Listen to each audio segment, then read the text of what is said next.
Salut Rémi. Salut.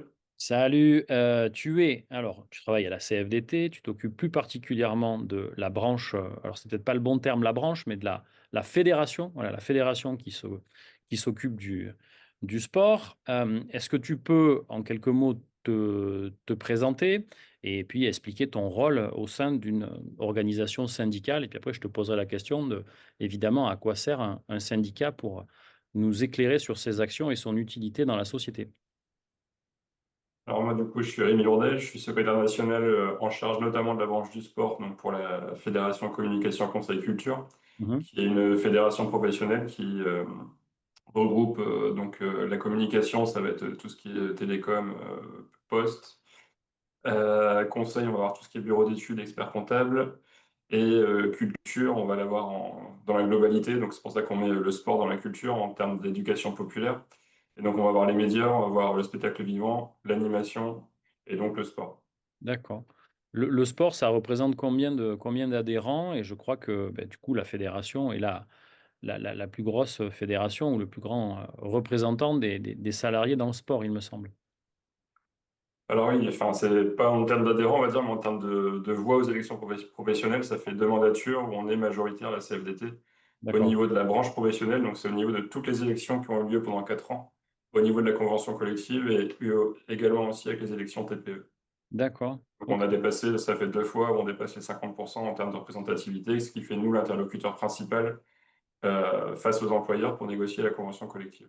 Ouais, alors c'était pas forcément une raison pour laquelle nous, 1er service, on s'est affiliés. C'est que c'est quelque chose de plus, on va dire personnel puisque, on se connaît par rapport à un ami commun et il nous a mis en relation et finalement, tu vois, ces informations, je les avais peut-être même pas avant de débuter le syndicat, de le créer et on s'est affilié assez naturellement parce on s'est bien entendu, on a bien matché et donc du coup, je te remercie pour toute ton aide déjà que tu nous as apporté au départ quand il a fallu constituer le syndicat et je sais que je t'ai, entre guillemets, hein, un peu pris la tête sur, pas mal de questions et je continue parfois à m'informer. Mais toutes ces informations que j'ai récupérées auprès de toi, c'était l'idée aujourd'hui, c'était de les faire passer, aux enseignants de tennis qui, de ce que, je comprends, sont pas toujours au fait d'une actualité syndicale, de l'intérêt d'un syndicat ou de ce qui se passe là où, moi j'aime bien dire, ça se passe aussi et notamment au niveau des commissions dont on va parler pour, tout ce qui est l'amélioration des conditions de travail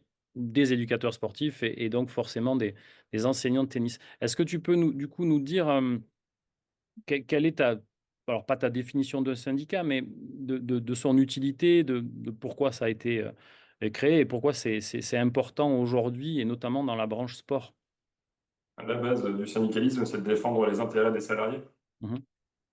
Donc défendre les intérêts des salariés via des valeurs pour la CFDT qui sont la démocratie, la solidarité, l'indépendance, euh, la solidarité, je ne sais plus si je l'ai dit, Si. l'émancipation aussi, ce qui est très important pour nous. À la CFDT, on forme nos adhérents. On forme nos adhérents pour qu'ils s'émancipent en entreprise, pour qu'ils puissent, s'ils prennent des mandats dans l'entreprise, qu'ils puissent ne pas être dépourvus face aux employeurs. Donc Mmh. c'est très important aussi dans le syndicalisme, la formation syndicale, pour savoir, enfin, pour que nos adhérents sachent quels sont leurs droits, surtout en entreprise, ce que Mmh. l'employeur peut faire, comment eux peuvent se défendre, Mmh. comment eux peuvent revendiquer aussi. Ça peut être comment on négocie, ça peut être voilà, si la personne a un mandat, si elle est déléguée du personnel, enfin élue CSE, si elle Mmh. est déléguée syndicale, on aura une formation spécifique pour les élus CSE, une formation spécifique pour le délégué syndical, et encore une fois, pour que chaque adhérent puisse s'émanciper dans son entreprise et être à l'aise aussi avec son mandat. Oui, être adhérent CFDT, c'est pas forcément être élu non plus, et c'est pas forcément l'employeur n'est pas tenu de le savoir qu'on a adhérent CFDT dans l'entreprise. Ça Mmh. peut être aussi, on peut adhérer parce on se retrouve dans les valeurs de la CFDT, on se retrouve dans les revendications de la CFDT, ou aussi on veut peser dans les revendications de la CFDT parce que la CFDT, toutes nos revendications qu'on va porter au niveau de la branche professionnelle, donc au niveau de la convention collective, et je pense qu'on en parlera après, c'est les remontées de nos adhérents. C'est pas moi. Moi, je suis négociateur principal pour la CFDT au niveau de la convention collective. C'est pas moi qui vais inventer ce qu'on va négocier. Mmh. C'est les remontées du terrain, c'est les remontées des adhérents qui nous permettent de revendiquer derrière, d'améliorer les conditions de travail via la convention collective. Ouais, justement, c'est une bonne passe pour, ce qu'est une convention collective. Est-ce que tu peux expliquer? Alors il y a dans le sport, hein, pour nous, la convention collective nationale du sport. Donc en quoi ça consiste? Si j'ai bien compris, on y écrit, il y a plusieurs chapitres, plusieurs, voilà, plusieurs alinéas et cetera, mais l'idée c'est de réglementer les rapports effectivement entre les employeurs et les employés. En fait, la convention collective, ça va être un intermédiaire entre le code du travail et l'entreprise. Donc, et l'entreprise, si l'entreprise est assez importante, donc le code du travail et l'accord d'entreprise, et donc il va y avoir la convention collective qui va se placer entre les deux, ou s'il n'y a pas d'accord d'entreprise, ça va être entre le code du travail et le contrat de travail du salarié dans l'entreprise. Mmh Et mh. la convention collective, elle va, alors, à la base, avant les ordonnances Macron, la convention collective ne pouvait faire que du mieux-disant par Oui, rapport à ce qui se passait dans l'entreprise, enfin, par rapport au code du travail. Et l'accord d'entreprise ne pouvait pas aller en deçà des garanties de la convention collective. Depuis les ordonnances Macron, il y a un socle qui ne peut pas être, où on ne peut pas aller en deçà des accords d'entreprise, par accord d'entreprise par rapport à la convention collective. d'accord. Ça va être tout ce qui est rémunération, ça va être euh, une partie du temps de travail aussi, les congés, les droits à congés. Par contre, il y a toute une partie qui va pouvoir être dérogée par accord d'entreprise. Donc nous, on essaie de faire un garde-fou, d'améliorer les conditions de travail des salariés. Et encore une fois, pour tous les salariés dans le sport, il y a 90% des structures qui sont des très petites entreprises, donc qui ont moins de 11 salariés, qui ont pas de négociation avec l'employeur, qui n'ont pas d'accord d'entreprise. Et donc tout ce qu'on négocie au niveau de la convention collective, ça s'appliquait directement aux salariés. Ce qu'on voit le plus, ça va être quand il y a une augmentation du salaire minimum conventionnel au niveau de la convention collective. Et les augmentations de salaire dans les groupes, ben, quand il y a une augmentation de salaire dans les groupes, c'est parce qu'on l'a négocié au niveau national. Oui, tout à fait, c'est ce qu'on appelle les groupes de classification. C'est ça. Ouais, tout à fait. Puis il y a les réévaluations avec, évidemment, le du SMIC parce que certains effectivement sont au SMIC et puis il y a tout un barème comme ça, en fonction du nombre d'heures qu'on effectue dans la Alors structure. attention, parce que dans la convention collective, le salaire minimum, même du groupe 1, Oui, alors qui n'est pas du tout applicable à un éducateur, parce que oui, c'est ça. l'éducateur, c'est au minimum groupe 3, mais le Oui, salaire minimum du groupe 1, il est au-dessus il est au-dessus du SMIC. Normalement, personne ne peut être payé au SMIC dans le sport. d'accord. Alors, c'est pas énormément au-dessus, mais c'est un peu au-dessus. Là, on a une revalorisation au 1er juillet de 1% des salaires dans la branche du sport. OK. OK, oui, c'est important parce que dans la convention collective, on va trouver effectivement la durée hebdomadaire maximum, les types de contrats. On utilise beaucoup le CD2I, puis il y a quand même les règles aussi pour les rédactions des CDI, l'encadrement des CDD, enfin voilà, c'est quand même assez complet et fourni, quoi. Mm. Bon, on essaye. Après, nous, notre but, c'est de. Tu voulais qu'on parle aussi de précarité. Nous, notre but, c'est de rendre les métiers du sport les plus attractifs possibles pour l'ensemble des salariés de la branche. Mmh. On a 60% des salariés qui sont des éducateurs sportifs, donc bien entendu, on a bien en tête qu'il faut que l'éducateur sportif puisse se positionner dans la grille de classification. Là, c'est ce qu'on est en train de travailler actuellement. On essaie d'avoir. Là, on a fait aussi inscrire dans la convention collective récemment que le temps de préparation des séances de face-à-face pédagogique soit reconnu comme du temps de travail. Alors, on ne l'a pas quantifié, mais un salarié peut aller voir son employeur en disant, par exemple, si en tant qu'éducateur de tennis, on me dit, ben, tu as 2 heures de créneau de cours, je te paye 2 heures, ben, ça, Ça c'est pas passe pas. possible. Parce que Exactement. la séance, les 2 heures, il faut les préparer. Et du coup, ce temps-là, il doit être reconnu comme temps de préparation, il doit être valorisé, il doit être rémunéré. Oui, c'est comme le démontage du matériel ou le montage du C'est matériel. ça. En fait, le temps effectif, c'est le temps où on est à la disponibilité de l'employeur et c'est vrai que dans les clubs, on n'arrive pas pile à l'heure pour commencer son cours, on arrive avant et on a préparé déjà et ensuite on installe le matériel et à la fin, on le désinstalle. Donc effectivement, si vous êtes payé, 2 heures, parce que vous avez fait 2 heures de terrain, il y a quand même un petit, un Le petit. reste, ça peut pas être du bénévolat, donc ça doit être obligatoirement valorisé, ça doit être rémunéré. Exactement. Oui, on parlait, effectivement tout à l'heure de précarité, bon, quand une profession se précarise, moi j'ai quand même l'impression que les enseignants de tennis, on est quand même sur, bon, parce qu'on est des éducateurs sportifs, sur des heures qui sont dispatchées, d'une certaine manière sur la semaine. Parfois, je rejoins la convention collective, quand on travaille le dimanche, on est majoré.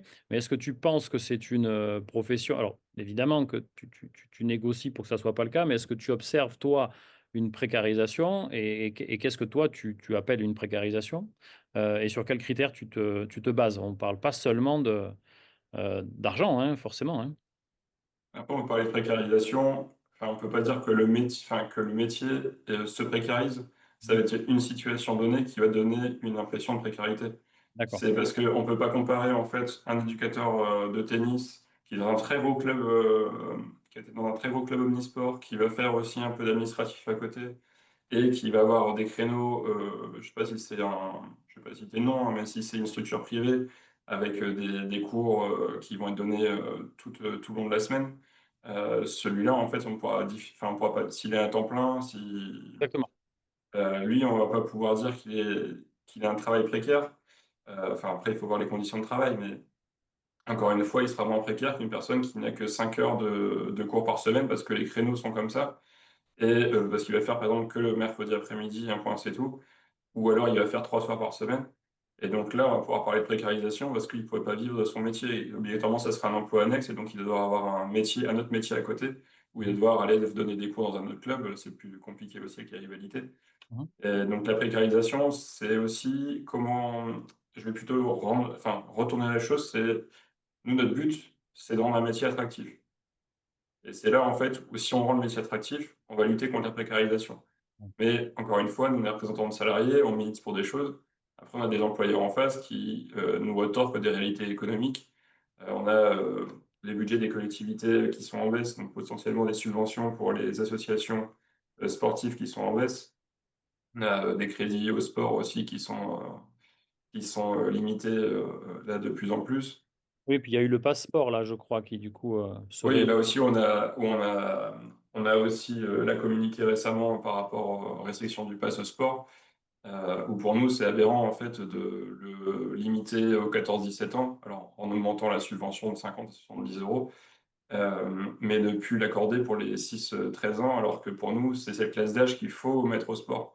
Si on veut donner de l'appétence au métier d'éducateur sportif à un moment, de toute façon, il faut que le jeune ait pratiqué le sport. Moi, quand j'en parle régulièrement quand on parle de féminisation, qu'est-ce que fait la branche au niveau de la féminisation de la branche. On peut pas tout faire tout seul avec nos petits bras.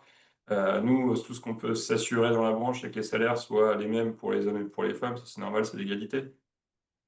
Mais derrière, si on veut féminiser, il faut amener les petites filles aussi, enfin les enfants, mais les filles en priorité pour le coup, sur des pratiques sportives où ils ont moins l'habitude d'aller. Parce que du coup, tu voulais aussi qu'on parle de la profession réglementée, de ce que c'était. La profession réglementée d'éducateur sportif, c'est le fait d'avoir, comme les médecins, comme les pharmaciens, d'avoir un diplôme pour pouvoir exercer contre rémunération. On ne peut pas exercer la profession sans avoir un diplôme. Euh, le fait, en fait, d'avoir un diplôme dans le sport, obligatoirement, pour tous les diplômes dans le sport, il y a des prérequis, et des prérequis sportifs. Donc, si on n'a pas pratiqué la discipline, on ne peut pas devenir éducateur sportif derrière. Mhm. Ouais, je comprends. Je comprends. En fait, c'est vrai que précarisation, bah, je comprends les critères que tu énonces, hein. C'est pas seulement la rémunération, mais c'est aussi les conditions de travail. Alors, les enseignants de tennis, ça leur arrive de travailler dans un chaud, entre guillemets, extrême et aussi dans un froid en hiver quand voilà. Mais l'employeur, par la convention collective ou le droit du travail, je ne sais pas, tu me le diras, est obligé quand même, de donner des conditions de travail décentes et peut-être ils peuvent s'organiser pour, alors pas forcément chauffer la salle, ça va dépendre, mais d'avoir des installations qui permettent aux profs entre 2 cours ou quand ils se promènent, d'avoir un poêle à côté de lui par exemple ou un point d'eau pour se rafraîchir, un vestiaire, un endroit frais, une climatisation et cetera. Donc il y a pas seulement évidemment l'argent qu'on gagne, mais il y a aussi les conditions de travail et parfois ça nous arrive effectivement, on a des enseignants de tennis qui nous appellent en disant: ben voilà, dans mon contrat, j'avais cet avenant pour cette année-là et puis maintenant, mon employeur me dit que je vais en faire moins». Effectivement, donc si c'est moins d'heures, effectivement, c'est mathématiquement, théoriquement, souvent, malheureusement, moins d'argent et là aussi, la profession peut se précariser si on a de plus en plus de temps, partiel ou un peu bouche-trou, dans une structure ou si on court d'une structure à l'autre et qu'on a plusieurs employeurs. Donc, voilà, c'est ça aussi ton métier, j'imagine, est de négociateur, quoi. Oui, bah, nous, ça va être d'avoir des majorations si le temps de travail est inférieur à tel temps. Ça va être de réfléchir à est-ce qu'il n'y a pas des majorations aussi si on a plus de 2 coupures dans la journée? Parce que ça peut arriver ça aussi pour un éducateur de sport, un éducateur de tennis. Oui, Le bien fait, sûr. si tu dois faire 3 allers-retours dans la journée de chez toi au club, hein, ça te coûte enfin, l'essence l'a un peu baissé, mais c'est un certain coût.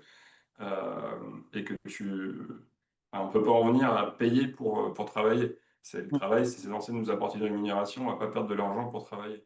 Oui, tout à fait. Quand une profession se précarise, qui porte, alors c'est peut-être une responsabilité commune, mais qui porte la responsabilité de ça, quoi? Qu'est-ce qui fait que, ben voilà, au fil du temps, une profession dans le sport se précarise à ton avis? Encore une fois, je vais plutôt remettre sur le manque d'attractivité plus que sur la précarité. C'est un peu plus simple pour moi d'aller sur ce terrain-là. OK. Et quand il y a un manque d'attractivité, ben, ça peut être les partenaires sociaux. Mais Mmh. ça peut être aussi les pouvoirs publics. Ça peut D'accord. être, si on manque d'attractivité parce on n'a pas assez d'heures par semaine, mais parce que le club n'a pas assez de créneaux à proposer aussi, Oui. ben, ça va être, c'est parce que souvent les subventions, elles appartiennent à la municipalité. Mmh. Et c'est la municipalité qui n'a pas les infrastructures suffisantes pour pouvoir proposer assez de créneaux et pour proposer du coup des conditions de travail au final qui sont les plus décentes possibles pour les éducateurs. Ouais. Ouais, tout à fait. Je vais revenir sur, effectivement le titre, hein, de l'éducateur sportif. Comment ça se passe quand on cherche à créer un nouveau titre, par exemple, comment ça se passe? Alors c'est forcément un diplôme d'État, donc ça se règle avec le ministère. Ça peut être aussi inscrit dans un registre national de certification. Est-ce que tu peux faire un petit peu le point sur, qu'est-ce qu'un titre? Et effectivement, à la fin, comment est-ce qu'on protège et on réglemente un métier juridiquement? Voilà, qu'est-ce qu'il y a comme instance ou comme processus, quoi, pour arriver à tout ça? Après, il y a pas qu'une filière, hein. Tu as la filière en effet jeunesse et sport, donc avec les BP, DE, DES. Tu as la filière enseignement supérieur avec les SNAPS. Oui. Et tu vas aussi avoir des titres à finalité professionnelle ou des CQP, alors qui sont portés, les titres à finalité professionnelle, c'est souvent par les fédérations seules. Mmh. Il y a par exemple le TFP Paddle dans le tennis. On a aussi les CQP, CQP éducateurs de tennis, qui est porté lui par la branche. Mmh. Donc c'est comment on met en place une certification ou un titre.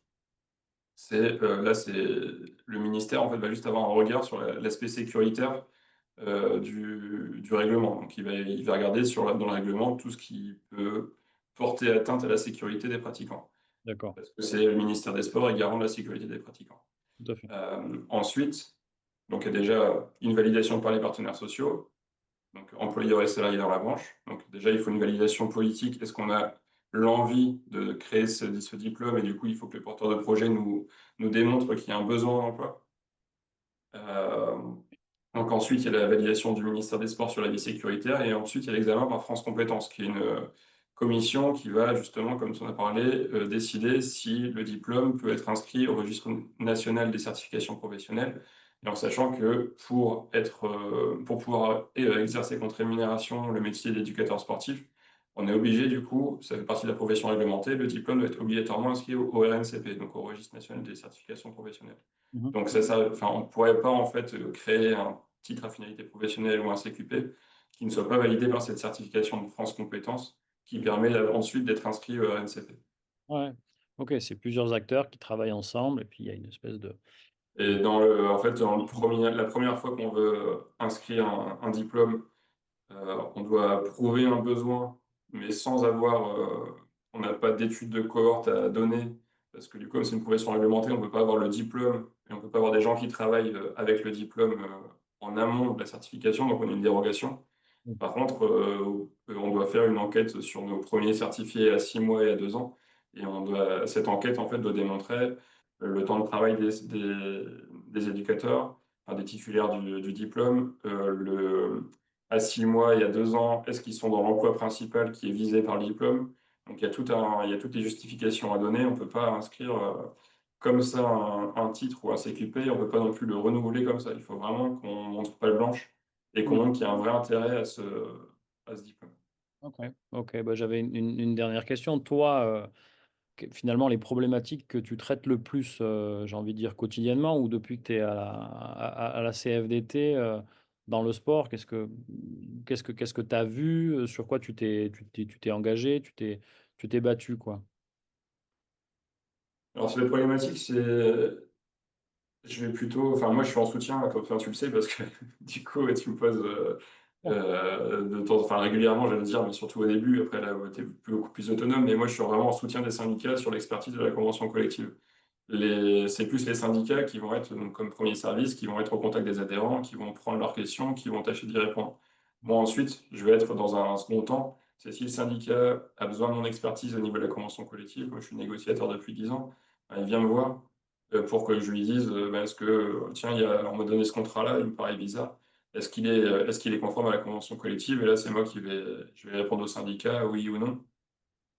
Après, sur le combat, nous, à la CFDT, il y avait défendre la profession réglementée, je pense, à notre programme d'il y a 4 ans, parce que tous les 4 ans, on a un texte d'orientation générale qui donne nos principales lignes politiques au niveau de chaque secteur professionnel, dont le sport. Et donc, on avait la féminisation du métier d'éducateur sportif, euh, donc la fidélisation, l'attractivité, on avait justement le fait de valoriser le temps de préparation, donc là c'est en partie fait. Euh, on a eu multiples choses parce que parfois aussi c'est le législateur qui nous oblige en fait à pouvoir, enfin qui nous oblige à négocier dans la convention parce qu'il va y avoir une norme, par exemple les 24 heures minimum de temps partiel. Le législateur il va nous dire, si vous estimez dans une branche professionnelle qu'il n'y a pas enfin que c'est pas tenable, vous pouvez négocier, mais vous venez négocier des contreparties. Et donc, c'est là, en fait, où nous, on a négocié un temps de travail minimum par jour Mmh. dans la semaine. Et donc, plus on travaille dans la semaine, plus le temps de travail minimum pour un temps partiel va augmenter. Jusqu'à quand on travaille 6 jours par semaine, là, Oui, ça va être 24 heures minimum obligatoire. tout à fait, tout à fait. Euh, et donc, avec des contreparties en termes d'heures complémentaires, en termes justement de nombre de coupures dans la journée, etc. On a Mmh. eu aussi autre chose, l'obligation de proposer une complémentaire santé de branche. Donc là, il a fallu qu'on se forme au niveau de la branche professionnelle avec justement avec des professionnels de la santé pour savoir déjà qu'est-ce qu'il y a de garantie mutuelle, comment on négocie. Et donc ensuite, après, on a dû mettre en place un appel d'offres et on a mis en place une garantie minimum via la convention collective au Mmh. niveau de la mutuelle. Ouais, tout à fait, ouais, OK. OK. Bon, bah, écoute, merci beaucoup. C'était très clair. J'espère que ça vous a aidé, à mieux comprendre le rôle d'un syndicat, le rôle d'une convention collective et des négociations qui ont lieu entre les différentes parties. Rémi, je te remercie beaucoup, pour ton temps. C'est vrai que je t'en ai pris beaucoup au début. Là, je t'en prends un petit peu, mais merci d'avoir joué le jeu et rapidement et puis, je te dis, à bientôt et n'hésitez pas à réagir à la vidéo en dessous dans les commentaires. À bientôt. Merci Rémi. Au revoir.